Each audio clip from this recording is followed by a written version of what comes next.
Cities across the country are filled with dead space, right? Empty lots too small to develop, often covered in litter and debris. A Des Moines woman saw opportunity in these spaces, creating Sweet Tooth Farm.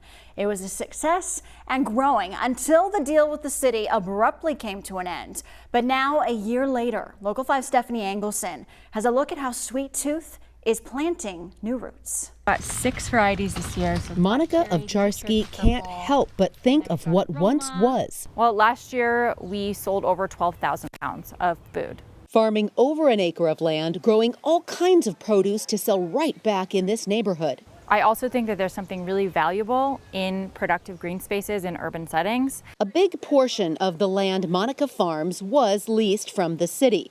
A year ago, she wanted to make some improvements and sent an email detailing her plans.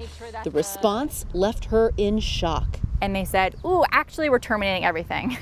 Thanks, have a good Wednesday. You know, I responded like, wow, wasn't expecting that. Like, could we have a conversation? Is there anything that I can do? And the response was basically like, too bad, you're a tenant, deal with it. This year, Sweet Tooth is carrying on without that land, down from over an acre to now a quarter acre, which means production is also down.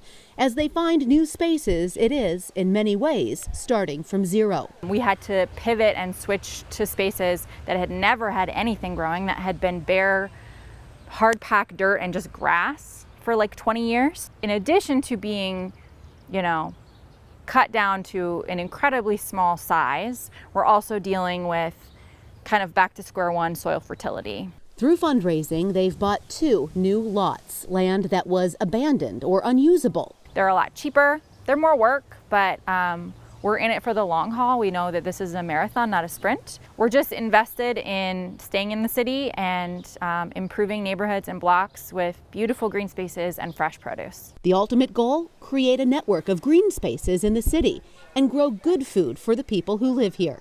It is ironic and sad that the city and our city council continues to have these task forces about climate change and green Des Moines and food insecurity, etc., at the same time actively shutting down endeavors to address those issues. We're here to help everyone, and we're here to include everyone, and we hope that they will come with us, and if not, we're going to do it anyway.